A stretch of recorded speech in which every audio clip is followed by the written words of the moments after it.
Hi guys, and hello from the hilltop. I'm the Plateau Perfectionist, and I want to welcome you to my channel. Alright guys, happy May. It is the 5th month, my favorite month. Why? Because it's my birthday. So, for the theme for this month, I decided to go, since it was my birthday, I decided to go with something that is my personal favorite. My two favorite flowers. Despite my living in New Mexico, I am actually a Texan through and through. I am actually a 4th generation Texan on one side of my family and a 5th generation Texan on the other. Needless to say, my roots grow deep. So I decided to go with the two most popular flowers, two of my personal favorite flowers that grow in Texas, the yellow rose of Texas and then bluebonnets. Now, I do apologize, at least at the beginning of this video, you will see parts of the top of my head. I did not have my camera placed properly, so you kind of have to deal with it, but I filmed these in sections, and so I moved the camera, so you don't have that problem later on in the video. So for my quote page, I ended up going with, like wildflowers, you must allow yourself to grow in all the places you thought you'd never take root. It's not an exact copy of the quote that I was going for, but I thought I had messed up on the last few lines of it, and then I really messed up with it. So that's just how that cookie crumbled. Anyway, so like I said, roses and then bluebonnets. Now, I practiced on these stupid things all month. Bluebonnets are relatively easy. They're just a bunch of circles on a line with 5-pointed leaves. But the roses, depending on the angle of the rose, can be a pain to draw. So I practiced. My mom had some reference pictures that she allowed me to use. Pinterest provided a lot of reference pictures. And then for the colors, obviously, I actually did a mix of my Mildliners and my super tips. I used yellow super tip marker, green super tip marker, and then I did a yellow Mildliner, blue Mildliner, and then a gray Mildliner for just like a mild accent. Anyway, so roses. There is actually two different kinds of ways that you can do a rose. One way to do a rose is you can do kind of like triangles, because as you know, as a rose's petals fold, they can get kind of pointy and look like a triangle. And then they can also look like here, which is a bunch of squiggly squibbles. And my particular favorite style of drawing is kind of a scribble drawing. So that's why it's very chaotic in how many circles I have for leaves for the bluebonnets, how exactly I do the outline lines for the petals of the roses. I'm a surprisingly chaotic person for a minimalist, so that's just how I like to draw. And then, like I said, I use the gray as an accent color just to kind of give it a little bit of a less chaotic look and more responsible look. So some of these positioning of where the flowers are, I cannot speak today, where my flowers are, was inspired by another YouTubist. She does, currently, I cannot remember her name, good grief. But currently she's doing the flowers of the month for each month of the year for her bullet journal. You've probably heard of her. She's very famous because she does the Dutch doors and she does the how to draw flowers and things like that. And I did watch her how to draw a rose video as kind of inspiration on how to do these roses. But again, mostly it was just lots of reference pictures. So yeah, that's why another reason why all of the roses look slightly different. Also, apparently I messed up on my numbering on May. So I ended up having to cover it up with a little cutout piece, and then the way it fell on the Monday through Sundays, it looked even worse, so that's where that blue piece of paper came from. But yeah, and speaking of Dutch doors, you're in for a treat. I did some Dutch stores for this month, and I will show you those later on as we get to them. But for right now, yeah, just bluebonnets. Bluebonnets are actually very, very simple to draw. Like I said, since they are natural, they are very chaotic in how they position all of their flowers. But if you look closely, it's just a bunch of kind of awkward oval shapes, circle shapes, randomly positioned. And then I did add 2 different kinds of leaves. I added the 5-pointed leaf that the bluebonnet has, as well as some more basic leaves for the roses. And you'll have to forgive my editing, I had to jump around a lot. These particular spreads took me a lot of time because I was actually relatively detailed when it came to coloring. So it just took me a while. But I used the Mildliner for the accent color on the roses because I have found out when I was doing my manatees for April, super tips don't necessarily shade well. A darker color will shade on a lighter color, but just adding multiple layers of the same light color won't do jack. So I use the Mildliner for the accents.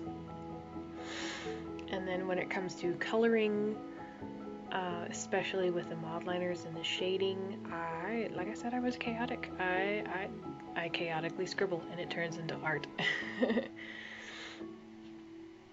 Alright, so fun fact, because you know I love my fun facts. These are just 2 of my 3 most favorite flowers. These are the most common for the state of Texas. However, where I am originally from, down south in the Houston area, my actual favorite flower is called a false garlic flower. And what it is a little weed flower. It grows everywhere along the roadsides, along with bluebonnets and Indian paintbrushes and things like that. I'm not a big red fan, that's why I didn't put any Indian paintbrushes in this. But they grow, the stem is singular, and then they grow in clusters of about 5 or 6 flowers, and they're just little white flowers. And I thought about putting them on my spreads, but like I said, they are white, and I really wanted to go with something that had a lot of color, so that's why I just went with the yellow roses and the bluebonnets.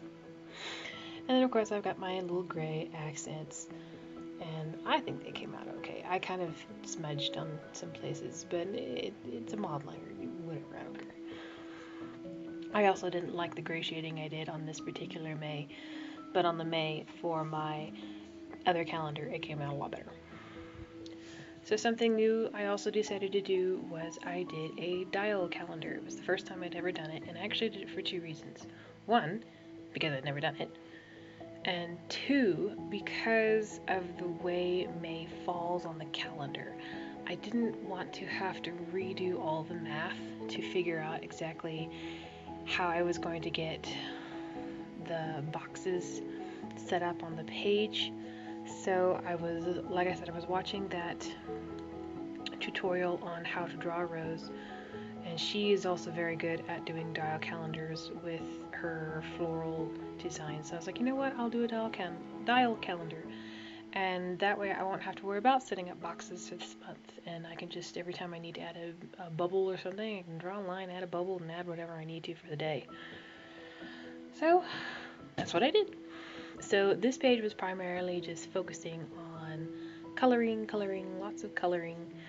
I did the right page first, and then I did the left, mostly so I wouldn't accidentally end up smudging something because it was still damp. And like I said, the May on this particular page turned out a lot better with the gray accents than the other one did. I went a little crazy drawing roses, but I still think they came out. Oh, and that green is the same green I used on my manatees. Speaking of which, I still have my final week in April that I need to draw out, and I will probably be filming that and putting that up just so you can kind of see how I set up a weekly spread in my bullet journal. Also, I have already filmed my Simple Elephant Planner one, and I just have to do the voiceover for that, finish editing, and then I will have that one posted as well. Oh my goodness. So many little blue dots that are bluebonnets. So some of these roses came out a lot better than others. Personally, I think a couple of the roses on the left page came out better than the right. But you know what? Like I said, they're supposed to be natural looking. They're not all roses are exactly the same, and so whatever.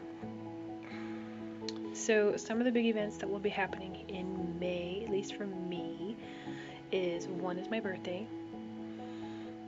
It usually falls around Mother's Day, depending on the year, and sometimes it falls on Mother's Day, depending on the year. And then I was planning on going to a convention for my birthday, because for once my birthday actually fell on a weekend and it would be right on my birthday and all that good stuff. And then because of the COVID-19 pandemic, they postponed the convention until September, which blows my entire calendar out of the water. However, I decided to just kind of put that savings aside. I was also planning on trying to go to the Houston area to see family for Christmas, so I will be going to see them as well. Just spend some time and actually spend some quality time down there. Probably leave before Christmas, stay for Christmas, New Year's, and then come back after the first of the year. And since I'm going to be down there so long, and I really don't want to stay with my sister, I'll probably be renting a hotel, which will mean extra money, and so I'll just put my convention money aside and put it towards that, so I can have a really nice Christmas instead of just a nice Christmas. Anyway, so on to the monthlies, weeklies, spread things. Okay, so on to the Dutch door pages. So first of all, I did add a little quote, and the reason I added the quote is because of how I decided to cut my pages. And so the quote is, "In a field of roses, she's a wildflower," and I actually wrote it out in the wrong place on the right page because of the way I was cutting the pages, but I did kind of want to see how I wanted to position the roses and bluebonnets on that page, so I cut those "she's a wildflower" off because it's on a different page, but it was worth it. Whatever, I could cut that page anyway. Also, I totally lucked out in that the pages that I ended up cutting out for my Dutch doors synchronized with the center stitch fold of this particular chunk of pages in my Tekukor. So after I cut them out, there was these little tidbits at the top of the page that I was originally going to keep in there just to kind of keep the pages secure, but since they evened out in the center stitch, I was able to pull those out without damaging the papers underneath. So, something else. So the actual page that says "In a Field of Roses," that is where I will be putting my Excel spreadsheet. So you see here I was cutting out the top pages and I left a little tidbit there. Anyway, and then on the left side of the Excel page is like this little thing written in code that's all about posting, as well as posting for my blog, YouTube, Instagram, and Facebook, and then the FEVTP is film, edit, voiceover, thumbnail, and then post. So as the week progresses, I can just put a little dot on to show what all I have already done progress on. And then, so I ended up actually setting up the entire month of May, because of the Dutch doors, all in one go. So since there are 4 weeks in May, there are 4 tabs. I mathed it all out. I had like the most perfect number of dotty grid things. And then so to kind of be able to just grab one and flip to it, grab one and flip to it, each one is cut with this little additional square tab on the right hand side of the page or left hand side of the page respectively, and that is where I have written out 4 sets of months. As you'll see them later on, you'll see them. I write down the month. Actually, I wrote it down 8 times because it's on both sides of each tab, and then I highlighted whatever week was the one that coincided with that page. I also decided, instead of doing a page habit tracker like I've been doing, I wanted to have the habit tracker on each day. So I have this little strip of squares that's, I believe, 6 squares long. Each square represents a particular habit. No, I did not write them down, but they are to walk, brush my teeth, water the plants. Actually, I have 2 walks. The 2 W's at the bottom are for an AM walk and a PM walk, because as it has been warming up, I have been trying to go outside and walk some more. And then there is also a little square in the bottom right-hand side of each day that is for my weight, so I can keep track of my weight. I've decided not to track my sleep for this month, just to kind of give myself a reprieve from it. And then as I need to add little marks or whatever for like a payday or something, I can add that in. I would have filled it out a little more, but since everybody is still kind of locked down because of the pandemic, I have not been filling out as much ahead of time. So I did write down my paydays that I know were going to happen. I did write down my birthday and I think a couple holidays, like Memorial Day, because the office will be closed regardless of whether we're in quarantine or not. But other than that, I basically kept the setup the same for every day all month. I just did a little scribble of color at the top, wrote in my best cursive possible the day of the week, and then I ended up with 1 slot extra on each page because it's broken down 4 in the front, 4 in the back. I figure I can either use that for a freebie space, brain dump, whatever I feel like using it for. And then the final page, I ended up just making it kind of like a moments page, because it is my birth month. I figured if I have anything extra special that happens, or just like I said, I could potentially use it however I want to. So anyway, here's the basic flip through. Like I said, great quote page. I tried for the typing style font, all of my bluebonnets and everything. I've actually filled up my dial calendar there. I think it looks great. And then there's all of my little tabby doos and my weeks. So